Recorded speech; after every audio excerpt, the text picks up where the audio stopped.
is Nathaniel Hurd.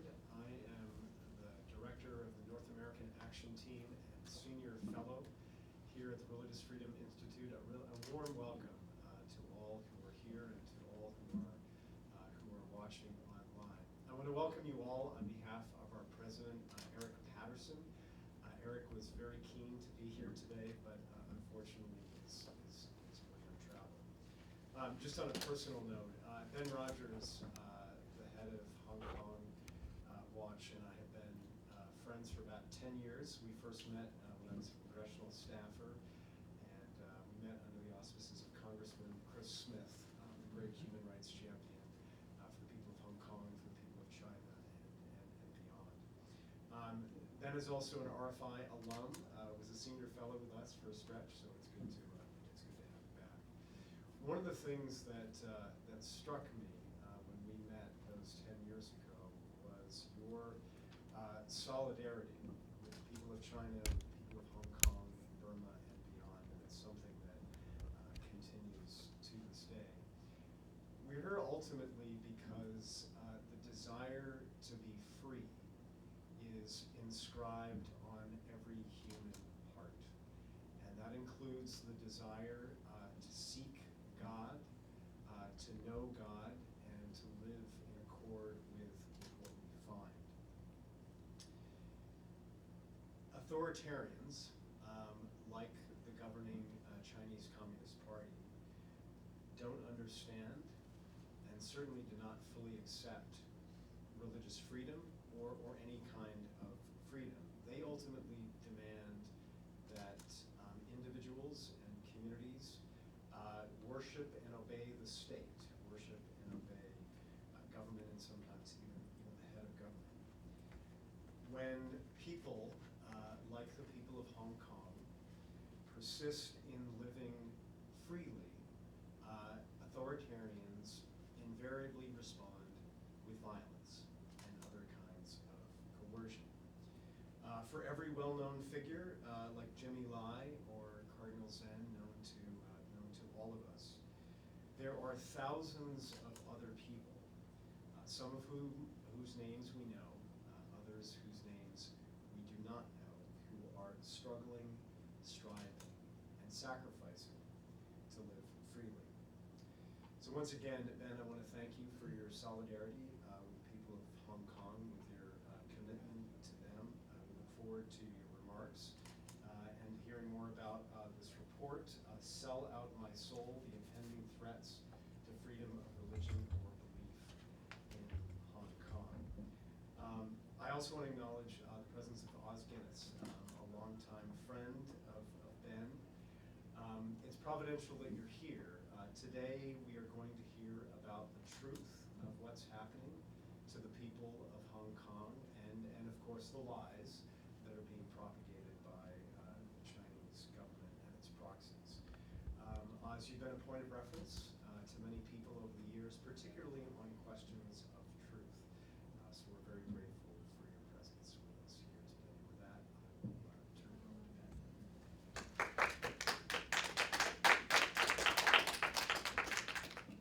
Well, thank you very much, Nathaniel, for that wonderful welcome, and a huge thank you to the Religious Freedom Institute for hosting what is the first of 3 events in Washington, D.C.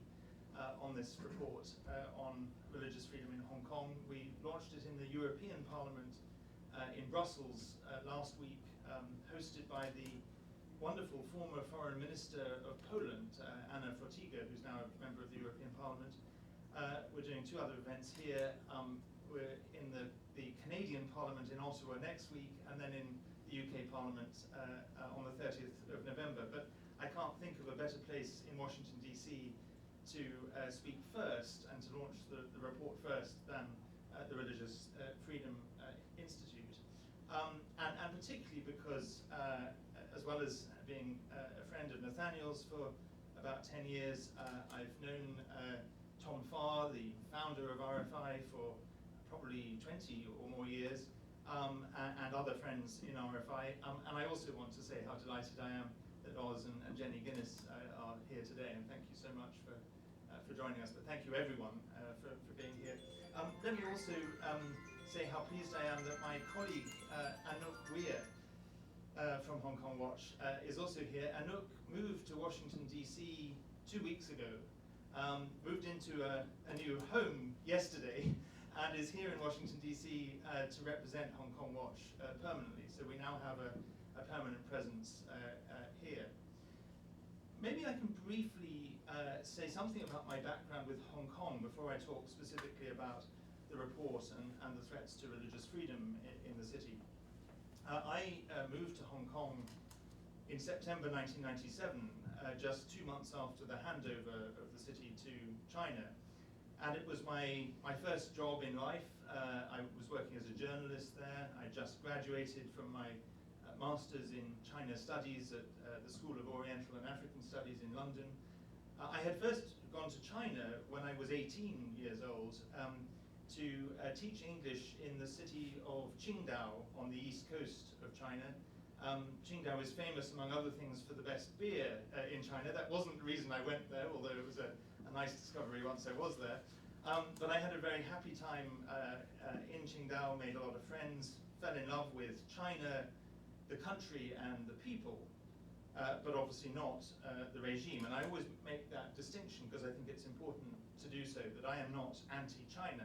I'm very pro-China, actually, and it's because of my really spending the whole of my adult life in and around China that I feel so passionately about speaking up for the rights of the peoples of China.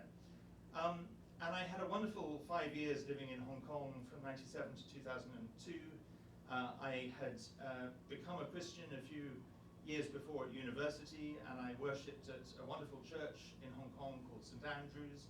At that time, Hong Kong was genuinely one of Asia's freest and most open cities. One country, two systems, the principle on which Hong Kong was handed over to China, was in those first few years, at least on the surface, honoured and respected and worked. And as a journalist, I could write and publish articles in the Hong Kong media that today they would never get published, and I'd probably be jailed for writing them. Equally, I could go to church freely and practice my faith, talk to others about my faith with no restriction or intrusion. Things have changed very dramatically all these years on, and the turning point for me was really 2014, when you may recall the umbrella movement protests in Hong Kong, which were the largest protests since the handover, and they were essentially protests demanding universal suffrage, which actually is a principle that is in Hong Kong's basic law, the mini constitution of Hong Kong. And Beijing, the Chinese Communist Party, had at the time said, well, okay, we will introduce universal suffrage, but we will choose the candidates, and then you can vote according to the candidates that we put before you. And quite rightly, Democrats, small d Democrats, pro-democracy people in Hong Kong said, well, that's not universal suffrage, that's not democracy. I remember Martin Lee, the grandfather of the democracy movement, famously said in a protest, what's the difference between a rotten apple, a rotten orange, and a rotten banana? Anyway, those protests I saw taking place. I was back in London by that point. And at the time in London, it's changed now, but at the time, I was struck by the fact that so few people, hardly anybody, was really speaking out about what was happening in Hong Kong. So I thought, well, as someone who had lived there, loves the city, owes the city a lot because it was where I began my career, I need to do something. And so I started initially in my spare time. I was working for Christian Solidarity Worldwide full-time at the time on other parts of Asia, Burma, North Korea, Indonesia. But I thought in my spare time I would start speaking out on Hong Kong, writing articles, talking to members of parliament. And then it grew and grew, and by 2017 I realized that this was not sustainable for one person in his spare time on his own to be doing this. We needed an organization to do this because I could see the trajectory was deteriorating for Hong Kong. And so I came together with others and founded Hong Kong Watch.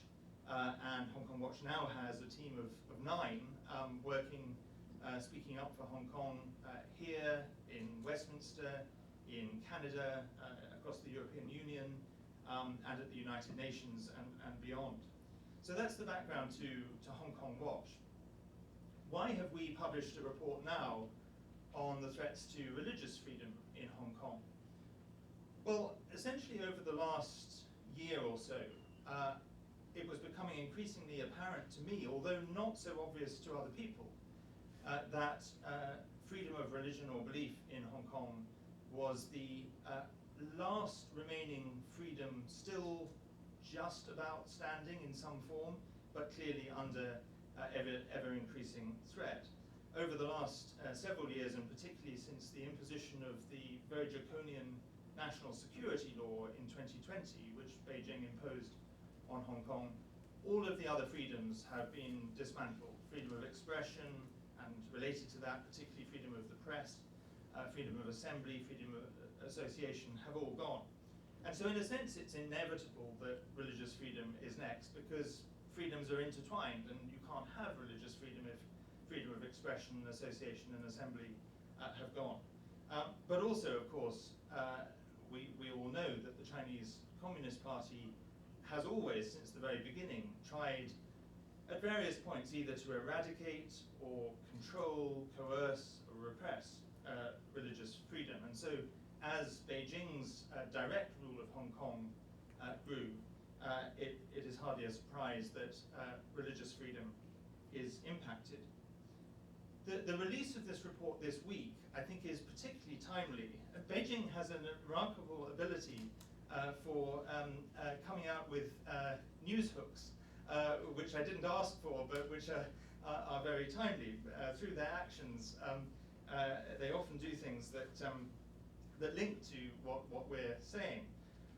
It's timely because it comes a week after at least 10 Catholic bishops from around the world, including the Cardinal of New York, Cardinal Dolan, Bishop Robert Barron, the President of the US Catholic Bishops' Conference, and bishops from elsewhere, from Australia, the UK, Ireland, India, and other countries, signed a letter calling specifically for the release of Jimmy Lai, whom Nathaniel mentioned, and I'm sure you're all familiar with his case.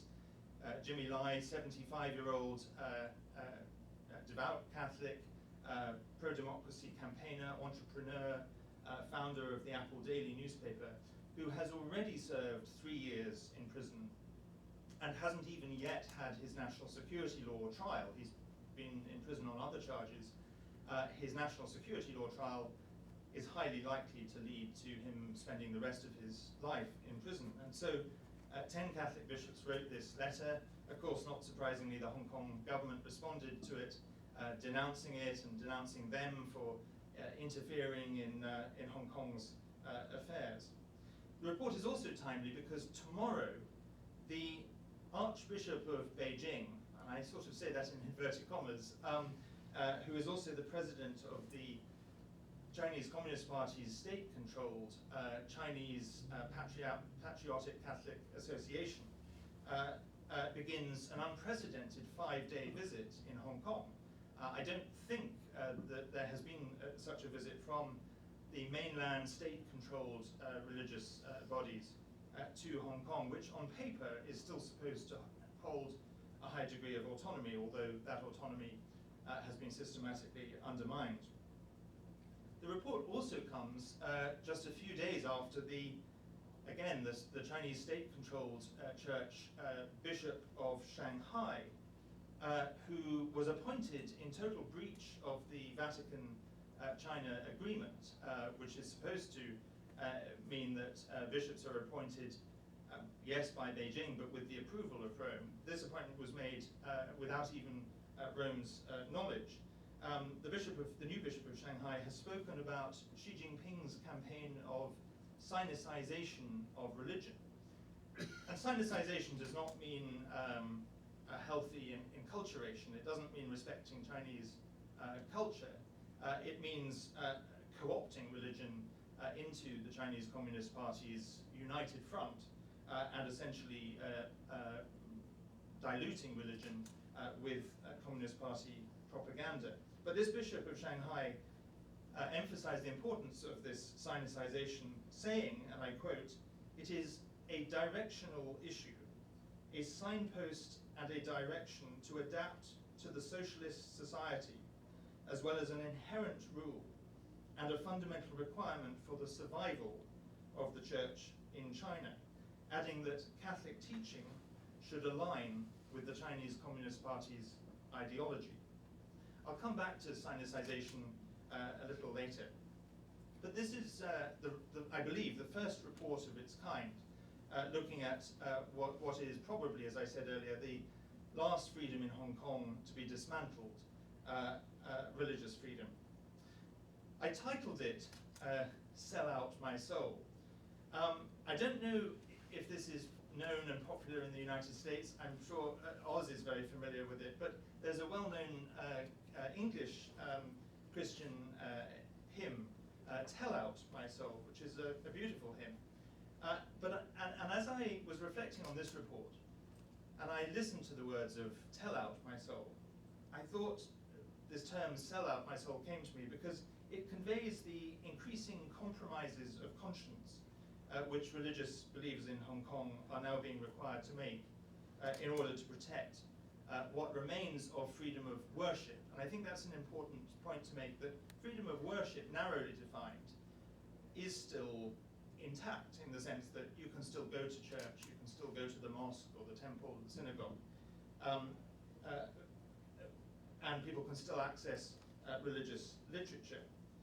But to quote two of our patrons of Hong Kong Watch who wrote the foreword, two people who will be well known to you, Ambassador Sam Brownback and Fiona Bruce MP, who's the UK Prime Minister's current Special Envoy on freedom of religion. They say in the foreword, "Freedom of religion or belief is about so much more than simply the right to go to a place of worship once a week. It's about more than the right to go to church on Sundays, the mosque on Fridays, the temple or synagogue, or any other place of worship.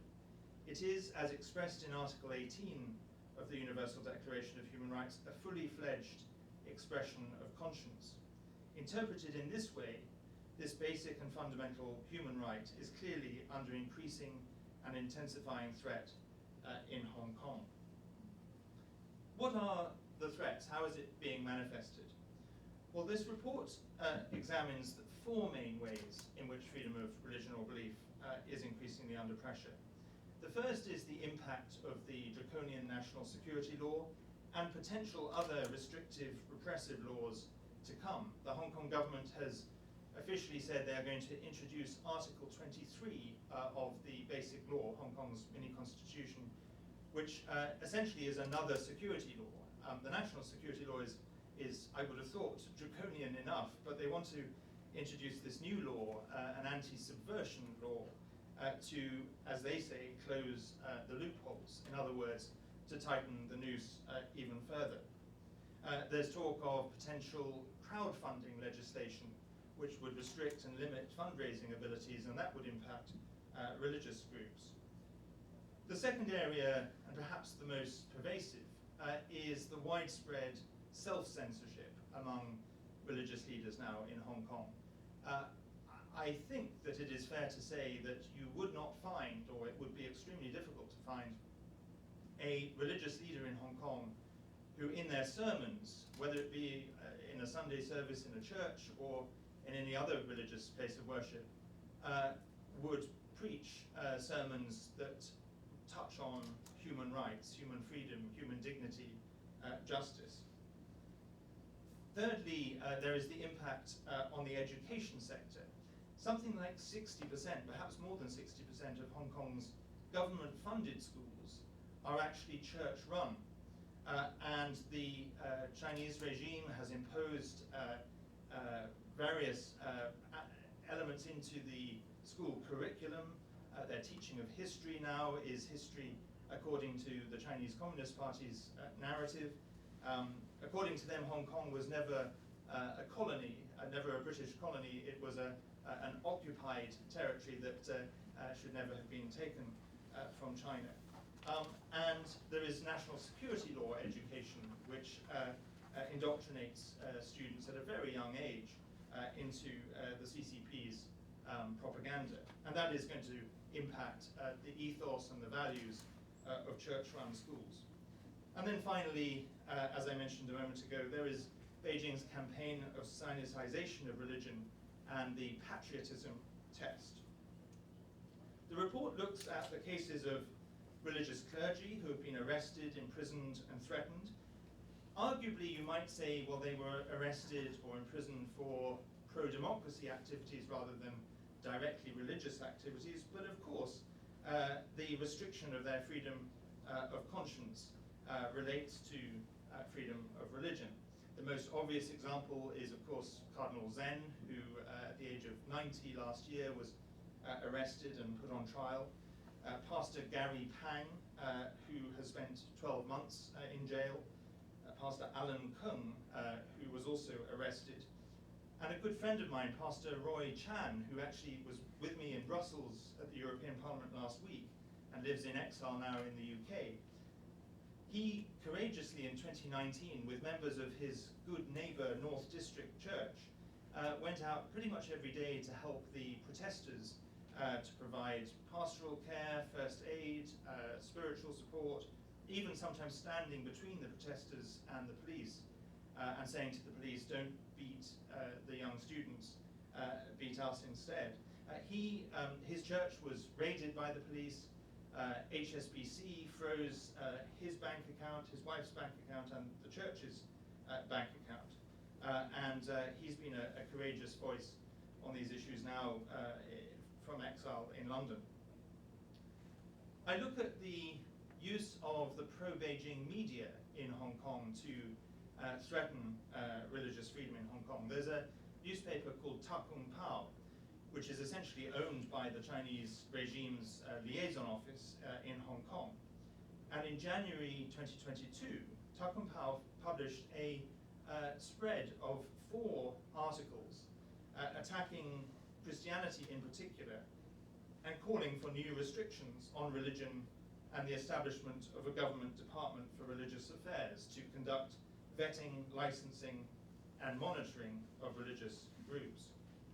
So those are some of the indicators of what is happening to religious freedom in Hong Kong. Let me conclude by saying, as I said earlier, freedom of worship is intact, but freedom of religion or belief more fully is under threat. And you can't have freedom of religion or belief without freedom of expression, assembly, association, or conscience. So what should we do? Firstly, I believe we should monitor the situation as closely as possible. In the week or so since we launched this in Brussels, talking with policymakers, I discovered that most policymakers in Brussels and in London, I haven't yet spoken to any here, but I will be this week, but most of them were not aware of any of these issues. They were aware of the more obvious arrests and crackdown on the press and so on, but they were not aware of the threat to freedom of religion. And many of them took a very superficial view and see freedom of religion in terms of just freedom of worship. And they say, well, people can still go to church, churches are still open, what's the problem? And it was only when they heard this outline of the insidious suffocation of freedom of religion or belief that they began to realize this is something they should pay attention to. So our governments should monitor the situation, monitor especially the impact of the forthcoming restrictive laws that I've mentioned.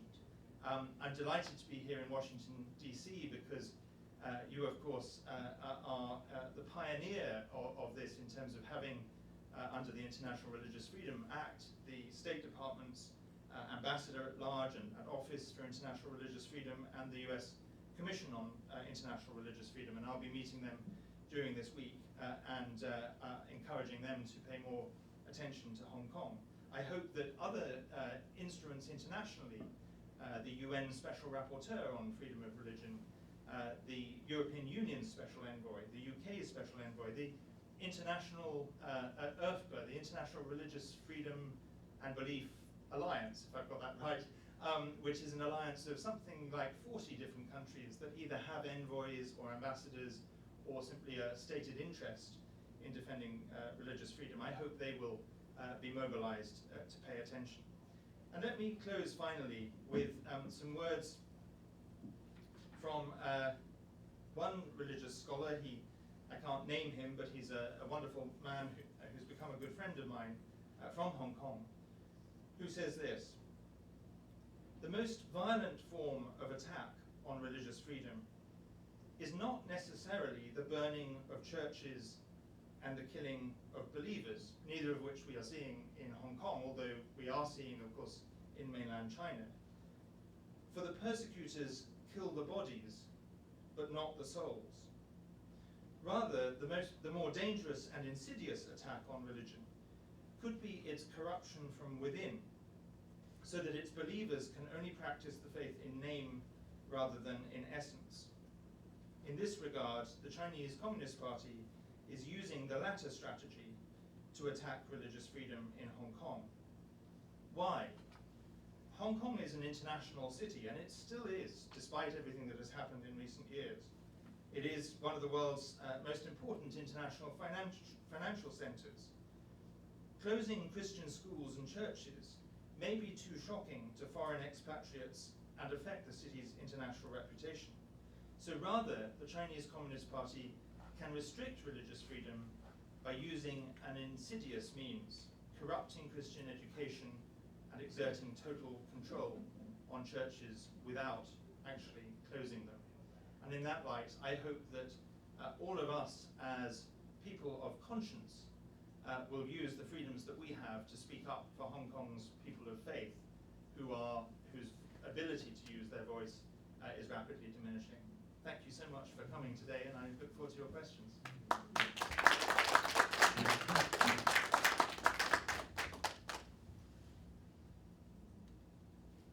Daniel. Take host prerogative and begin.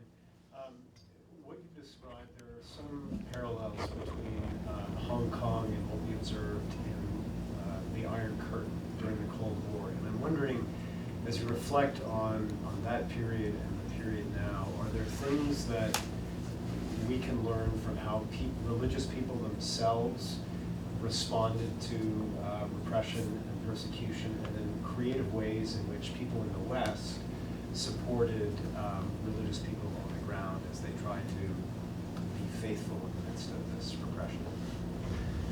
Thank you. That's an excellent question, and I think, of course, the one difference between the current situation and the Iron Curtain is that, for example, as we speak today, although this could change in the future, but as things stand today, people in Hong Kong still have access to the Bible and to religious literature. So unlike with the Soviet Union, where there was a need to smuggle Bibles and literature in, that is not currently needed, although let's see where Hong Kong goes in the future.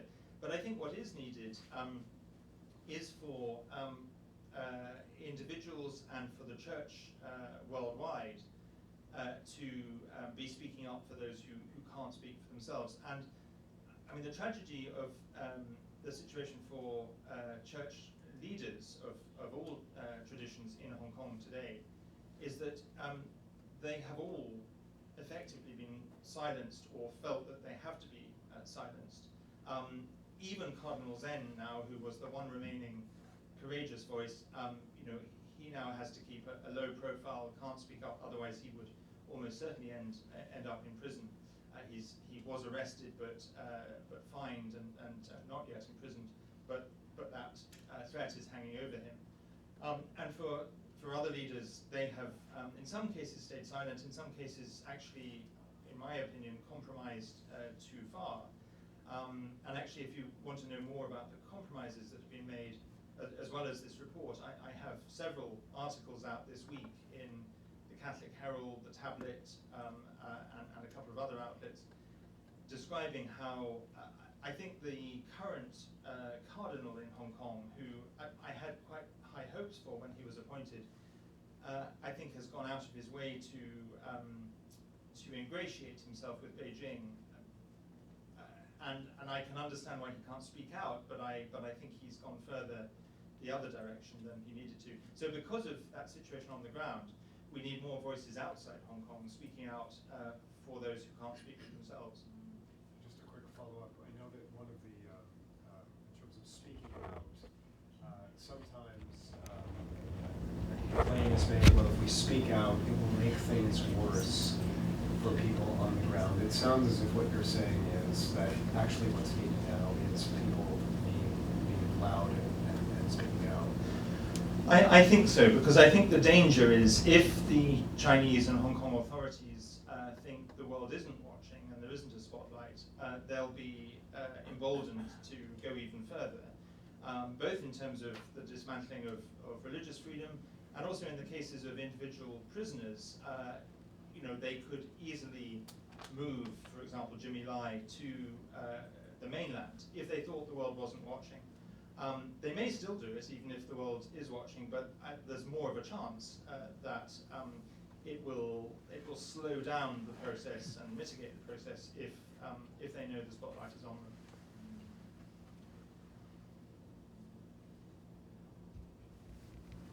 Hello. Thank you so much, Ben. I wanted to ask how you think the threats to freedom of religion and belief in Hong Kong are connected to the threats in China? Well, I think they are interconnected in the sense that the Chinese Communist Party is hostile to religion and wants ideally to eradicate, but when it knows it can't eradicate it, at least to control, coerce, and repress it. And I think the only difference between Hong Kong and the mainland is the difference of degrees. So in the mainland China, we have been seeing for some years now a widespread crackdown on religion in general, affecting, of course, most egregiously the genocide, which the US State Department, both the previous administration and the current administration, have recognized as a genocide of the predominantly Muslim Uyghurs, the intensification of repression in Tibet, and the intensification of persecution of Christians. And I shouldn't forget to also mention Falun Gong and the appalling crime against humanity of forced organ harvesting. And in terms of what's happening to Christians in mainland China, we've seen the dismantling of thousands of crosses, even the dynamiting of some churches, the closure of churches, the requirement that state-controlled churches display portraits of Xi Jinping and Chinese Communist Party propaganda banners alongside or even instead of religious imagery. Those kind of things are not yet happening in Hong Kong, although there's a sort of creeping edging towards it with just recently on China's National Day, the Anglican Cathedral in Hong Kong for the first time ever displayed the flag of the People's Republic of China in the sanctuary next to the altar, and a week or two afterwards the main mosque in Kowloon had a flag-raising ceremony raising the People's Republic of China flag with a government minister in attendance. So they're moving towards this this development, but those dramatic things are not happening in Hong Kong, and as I just outlined, it's a more insidious, subtle approach. But I think it's interconnected, and it all goes back to the Chinese Communist Party's hostility towards religion. Excuse my voice. Could you say more about the end where you said about the internal subversion? Did you mean by that the teaching of Marxist history, or did you mean something else? Because here in, revisionism, which is a theological compromise, is equally bad. Is that happening too? It's starting to. I mean, essentially, what I was referring to was firstly the national security education that has been imposed into the curriculum and will be present in church-run schools as well as secular schools.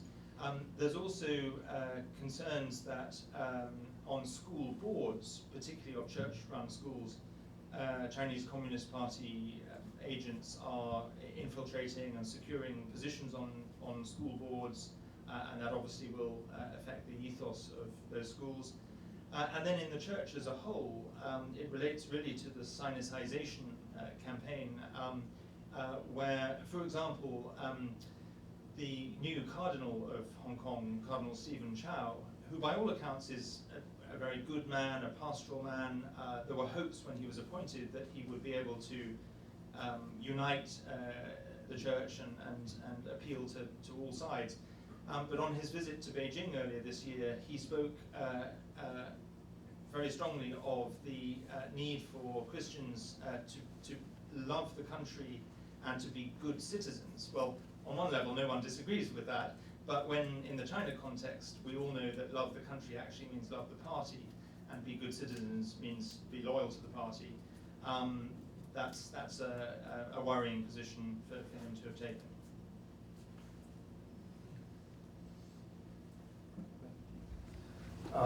Ben, I'm Frank Gaffney. I apologize for coming in late. Thank you very much for your comments in the book. Just picking up on the point about the analogy to the Cold War, I wonder whether one of the things that was utilized with considerable effect on behalf of dissidents, religious and otherwise, was lifting them up as individuals, making them, if not exactly household names, at least people that the leadership here, as well as the press and elites more generally, would be able to call attention to both their plight and their records and their status on an ongoing basis.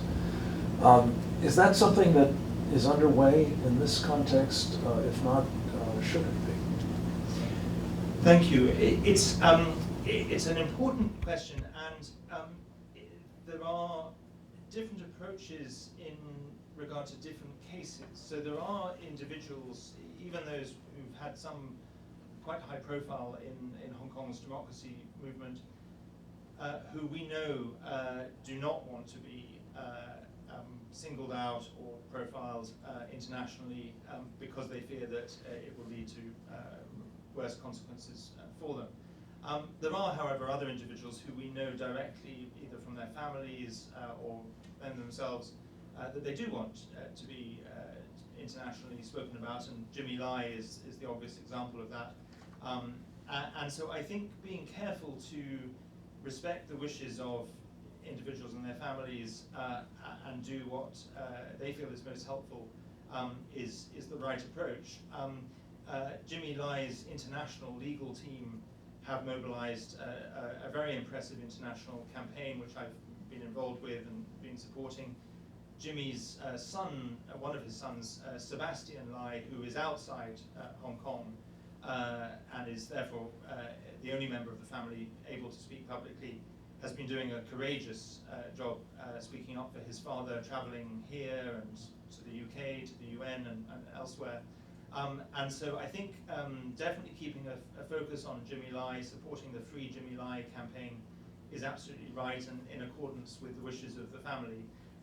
But in regard to other individual cases, we need to be careful about singling them out. What we can do is speak about Hong Kong's political prisoners, prisoners of conscience as a whole.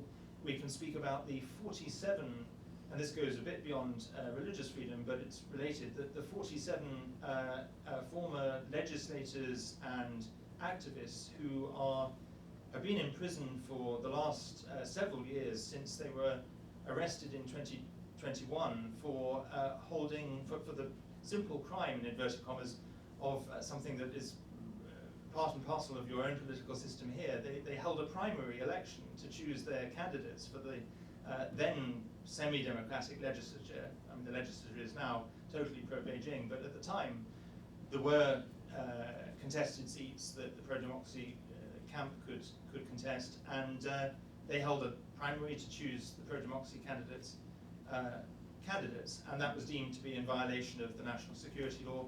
They've been jailed since 2021, most of them denied bail, and not yet even on trial. So we can speak about the 47 as a block, and we can speak about the individuals that I've mentioned. We'd be interested in helping with that if we can. Great, thank you.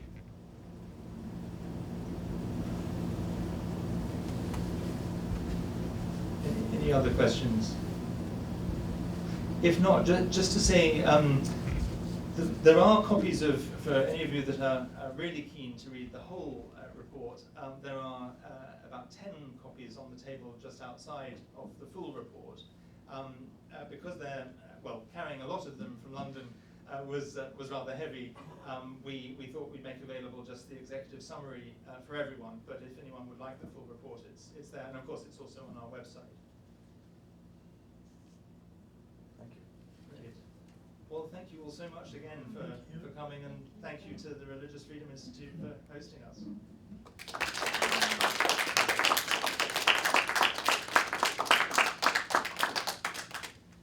And we have lunch out there, which is available to everyone.